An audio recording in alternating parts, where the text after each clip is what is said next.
Welcome back to the channel. In this video, we are going to talk about this logo animation I made 3 years ago using Adobe After Effects. This video has over 1.6 million views on YouTube Shorts, and we are going to talk about the techniques and the thinking behind it.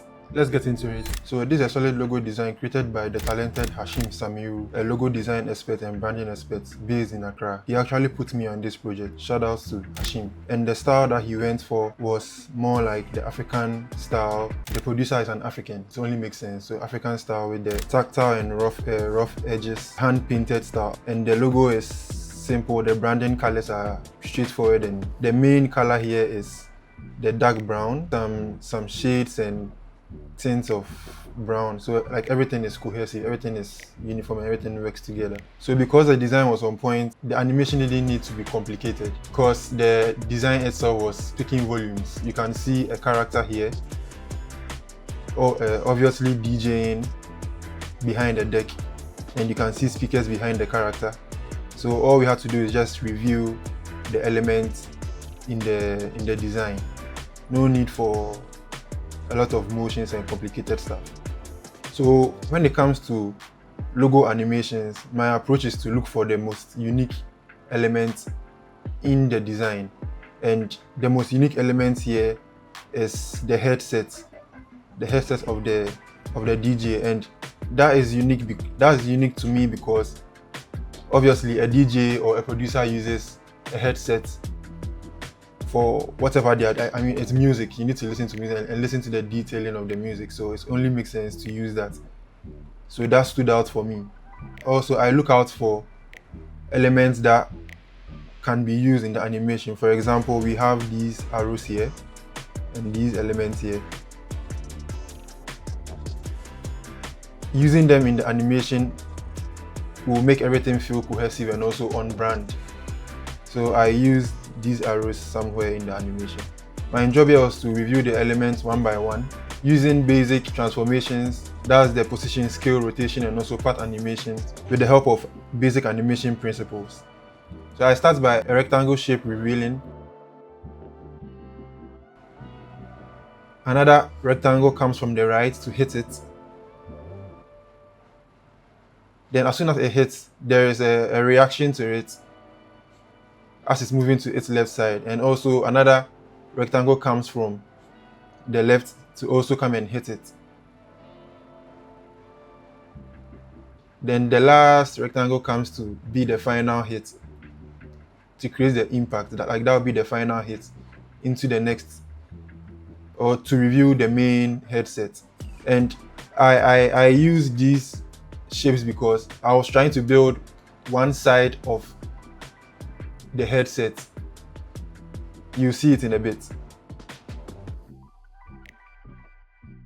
As I was talking about, the arrows that I'll be using in the animation, that will make everything feel consistent. Here is it. So it's more like directing your eye. So it comes in this way, the arrow goes here, pointing your eye to the next object that has been reviewed, and then that object comes to hit and also reviews another arrow to show you that there's another object coming in again to make the final hit.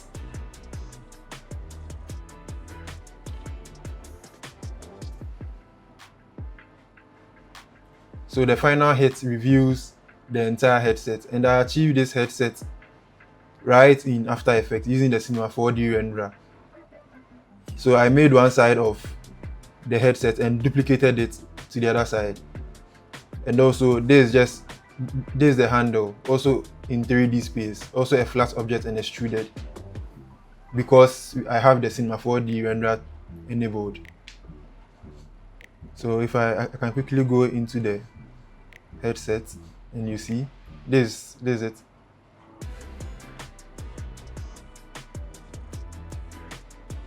If I go deeper, you see it's just a circle that has been cut out in the middle and extruded using the same colors in the design to keep everything on brand and to keep everything consistent. So back to the animation. So the headset is being controlled by a now that's rotating the entire thing, also in 3D space.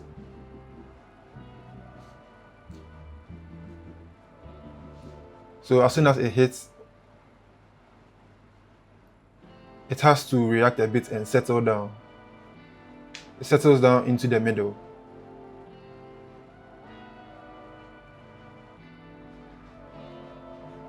And then now anticipation builds, it goes up a bit.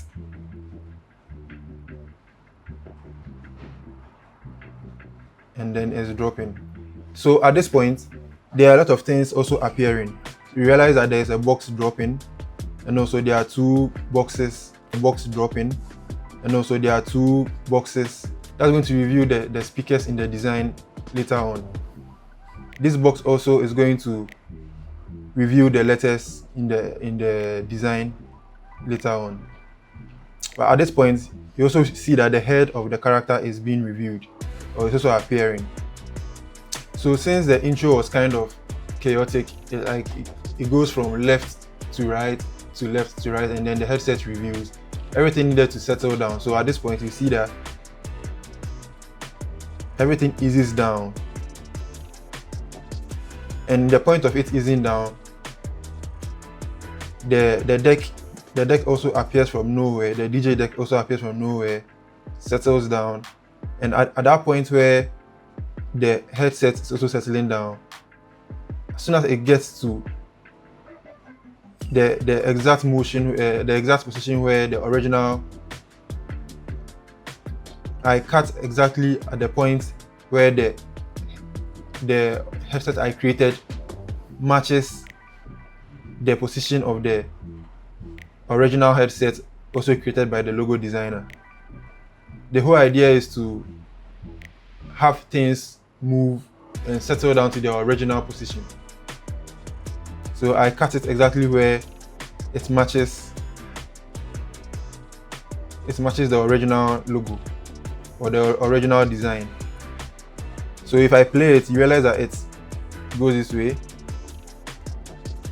eases a bit, and then I cut at the peak motion where it matches the original design. And at this same point, everything is settling down. So the body of the character also appears. So I think that there is a now that controls everything. Eases down, and then squashes this box that reviewed.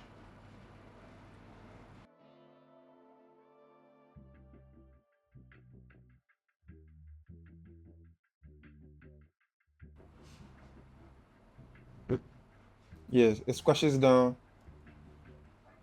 that particular object too. And that particular object now becomes the driving force for the rest of the animation.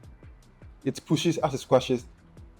We all know the basic animation principle, squash and stretch. So as it squashes, it's going to stretch, and then in that stretching, it pushes down, it pushes up the entire animation. It pushes up the elements in the animation to the top, to the original position being created by the logo designer, or being given by the logo designer. And at that same time, while the speakers at the side and side settle down, it also squashes. So like the same animation principle, it squashes down and stretches. You can see that this also stretches. And these are all achieved by using path animation.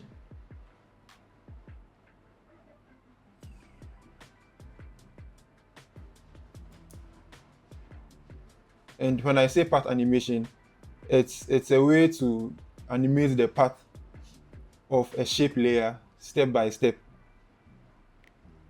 or let's say frame by frame. So I use that technique a lot in this animation. So you watch here, everything is squashed down while the deck is also down. The character is also down, like they are all eased down, squashes, building momentum. Then this shape is pushing everything up.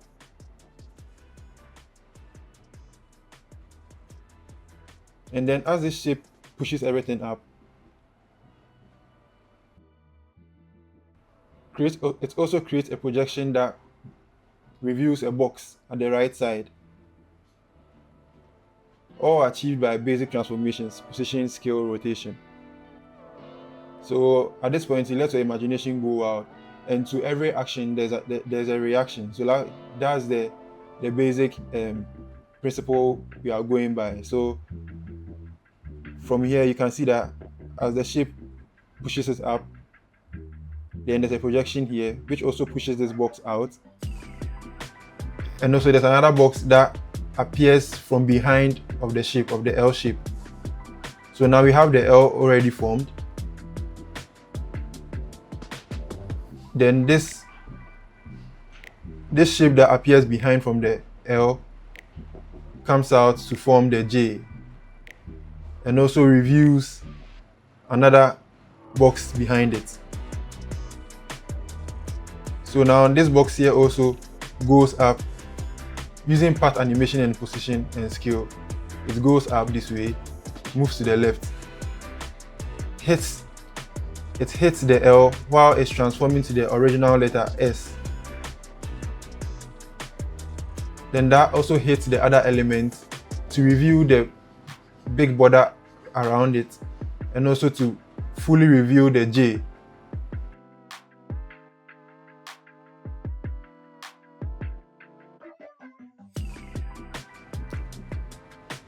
So you can see like things are just reacting to each other. It goes this way, goes up, hits, also hits the other one behind it, and also hits the J. And then the J also hits to reveal the black, the brown border behind.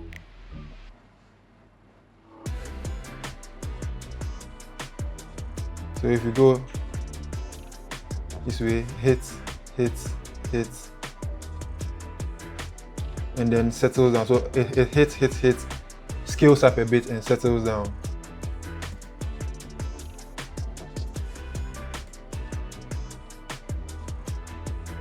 So hit, and everything is happening so fast, but in a particular motion that drives the viewer's eye. So here it goes up, right, up, hits. The main motion is at this side. Hits the L, hits the U, hits the J, and then the background also reviews. And at the same time, the speaker behind was also forming. So let's go to that. So as the speaker is also stretching here,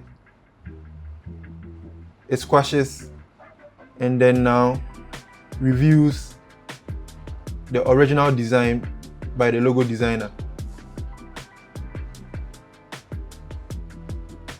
So it's all about illusion. It's all about illusion. See how the box come in. They are all 3D. This is a 3D object. 3D object is a 3D box. They come in, settle down with the entire animation, squashes up.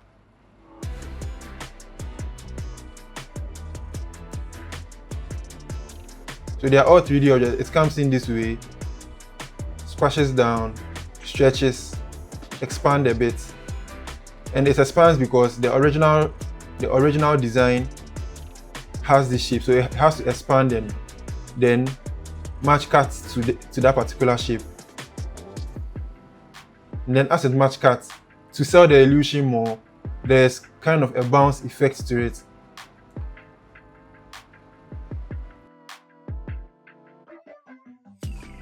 It came from a 3D object and now changed to the original design. It's all about illusions. It's all about like motion tricks. There are a lot of things being hidden in the motion. And then these were added to it in the 3D space. The sound wave from the speaker while it's bouncing. Also, we can see that the head of the character has the hair moving. Yeah, so with this one, I cut out everything singularly and applied the puppet spin to it and animated it frame by frame. So one thing that you see in this animation is that everything moves in a particular flow. So one object comes in, hits the other, reviews, slows down, anticipates, then next movement, same principle, same flow. Like you are actually directing the viewer's eye using basic transformations and basic transitions. So it comes in this way, everything settles down. Stretches. Then reactions.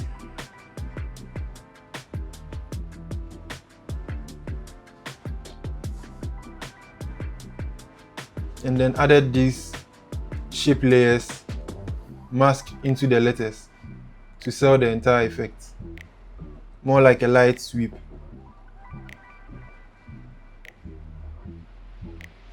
So then everything is settling down with the hair moving, you know.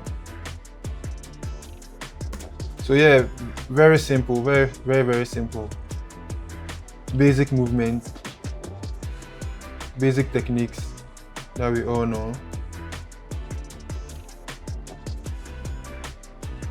And also things review at the same time because logo animations are meant to be very short, usually kept between 5 to 7 seconds, maybe maximum 10 seconds. So this animation worked because of two things: clear idea and a sense of controlled timing. When it comes to logo animation, you don't really need effects and plugins to make it work. You can use basic transformation, basic principles, and basic motion to achieve a particular effect or a particular idea you want to achieve. This animation worked because the idea was clear and the timing was controlled. You can actually copy every keyframe and still miss it. If the timing is off, the animation dies. And if your idea is very weak, it wouldn't matter. So you can actually take time and watch the animation frame by frame and understand every principle and why things move the way they move. And it's as simple as that. See you in the next one.